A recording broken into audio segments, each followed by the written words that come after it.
Welcome inside Celtics Roundtable, everybody, on CLNS Media. CLNS Media, the leading online provider of audio, video coverage of the Boston Celtics. Welcome inside, everybody. Evan Valenti alongside Matt Ignall, Sam Sheehan, and Lucky Spike coming at you on a Thursday. What time? I don't know. Just real quick, real exciting news. We have our own editing crew now. Shout out to Liam. Shout out to Akshay. The guys that are helping us out, put this together, make it a little bit more, the production a little bit better for you guys and for us. So shout out to those guys. I'm not sure this is going to happen, so just bear with us. But going to have some fun stuff coming your way relatively soon. But coming at you on a Thursday, and some interesting news coming to us, some via David Griffin. We'll get to that in a little bit about Kyrie Irving, his thoughts on Kyrie Irving, of course, on The Jump on ESPN.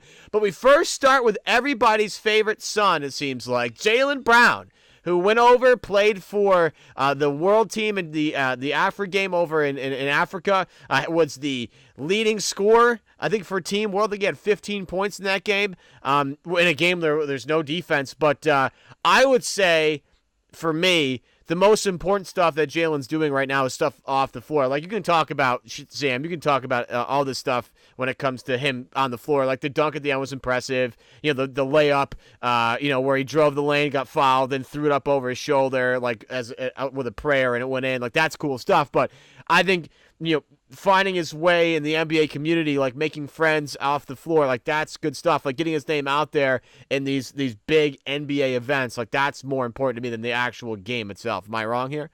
No, I mean I think that that's what you want to be looking for when you're developing a good young stud, and you want to and you are sort of trying to walk that middle line between contending now and in the future being ready for whatever opportunities as your young Nets picks and hopefully this Lakers pick, or I guess maybe Kings pick, these guys mature. You want these guys to have clout and status throughout the league, to be fun to play with. I think it definitely, we've seen how much like guys liking each other have affected the league. Like that's what happened in Miami. That literally shaped 4 straight finals.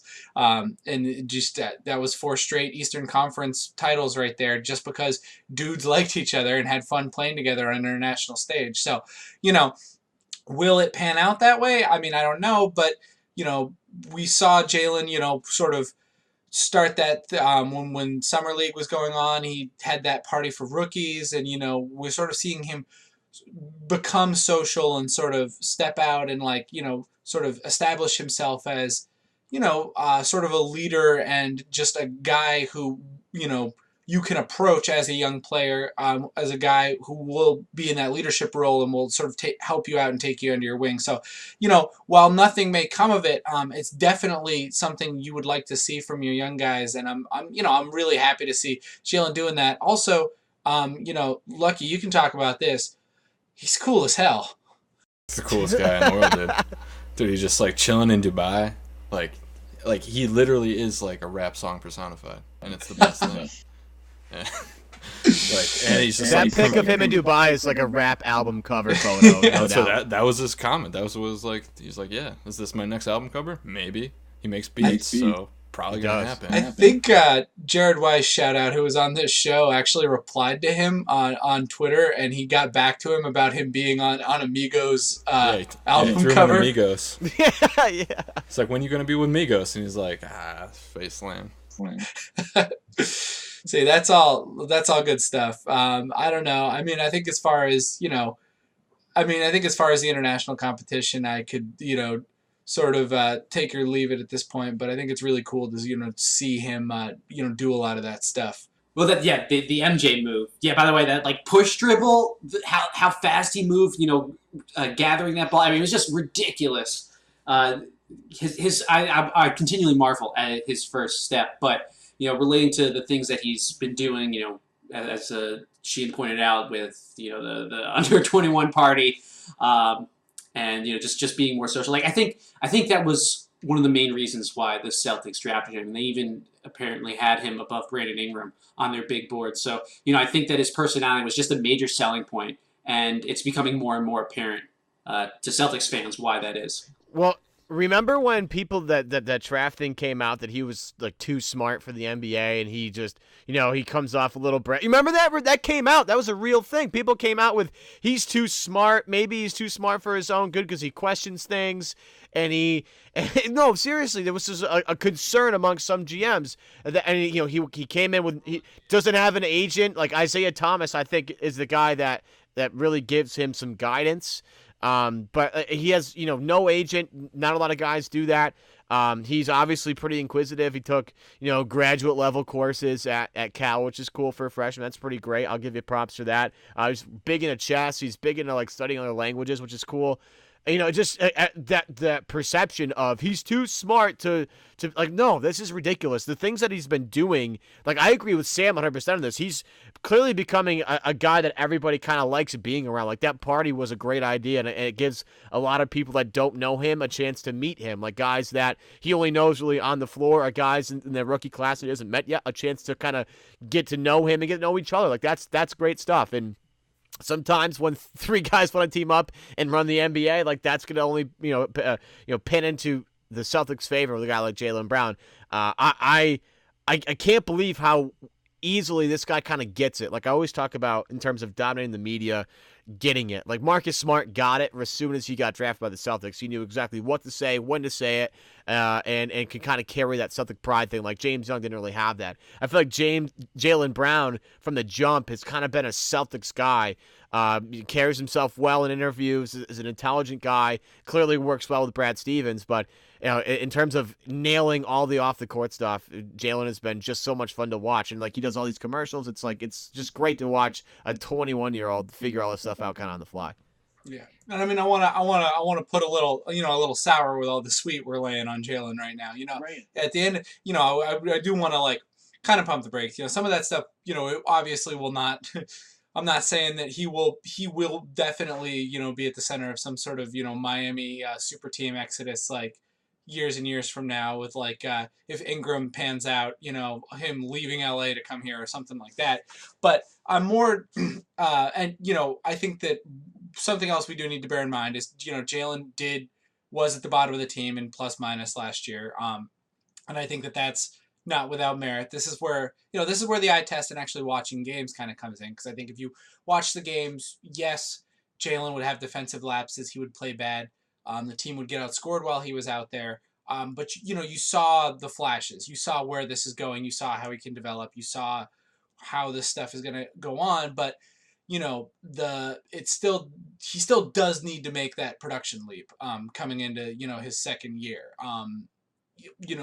At a certain point, promise and talent sort of stop mattering. I don't want to say next year is like a be all end all, but sometime in the next couple of years, if we really want Jaylen, or if Jaylen, in order for Jaylen to get where I want him to get, I guess, which is a guy who is at least got an outside shot of all-star games someday. You'd like to see maybe that second, third year when these guys start to develop. You'd like to see him sort of maybe take one of those mini leaps this year. Yeah, he could run out of potentials in a few years, but he did perform a lot better overall when he was surrounded by starters or other good players. I think most people, most players perform better when they're surrounded by better talent.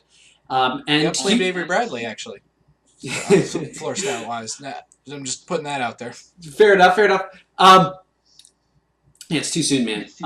Sorry. Yeah, that cuts deep, bro. That cuts deep. Yeah, but Jaylen Brown, like, he was really good at chasing around twos on the perimeter. Like Brad Stevens, when Jaylen was starting against the Clippers, Brad Stevens says, "Hey, JJ Redick's basically going to be like the hardest assignment you're going to get because he's going to run through a million screens." And we heard this week that JJ Redick basically said that Jaylen Brown guarded him better than anybody, and I think that was something that we all saw in that Clippers game. So give Jaylen a limited role, perhaps surrounded with good talent, and I think he could be a productive player. It's a bit of a small sample size, but I think it's something that we're actually going to see a lot of this upcoming year. He's my pick to start at the 2 for the Celtics.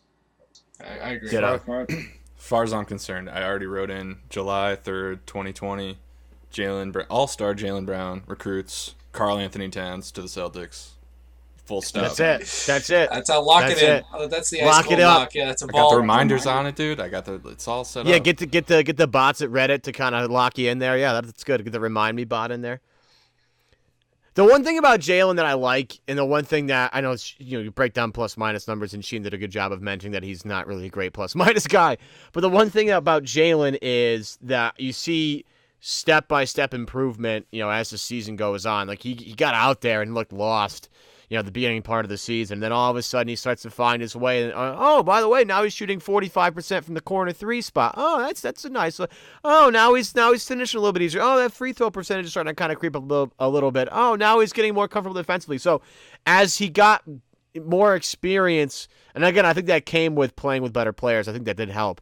But as he got more experience and Brad kind of put him in win-win situations, like he kind of took the reins a little bit and ran with it, which was nice. And year 2, he's going to be expected to play a much bigger role with no Avery Bradley, with no Kelly Olynyk. Like there's got to be some scoring that comes from Jaylen Brown. Like a lot of it's going to come from Gordon Hayward. Don't get me wrong, and Marcus Smart's going to make up some of that difference as well. But there has to be some scoring that comes from Jaylen Brown. They're going to miss a couple of the guys. Like I don't mean to bring Gerald Green into this discussion, but Gerald Green is a guy that you can maybe bring off the bench and get buckets. Like that's a something that you need. So Jaylen's going to have a much bigger offensive workload and a much bigger defensive workload. Let's just hope that he can stay up to snuff. Well, he's going to be guarded probably by, if he does wind up starting at the 2, like most of us think, he's going to be guarded by the other team's worst perimeter defender, and he can eat those guys up, by just standing in the corner, taking open threes, or if there's a hard closeout, he can just blow right by those guys and finish at the rim, get to the free throw line. So I do think that there is a potential for him to be successful next year.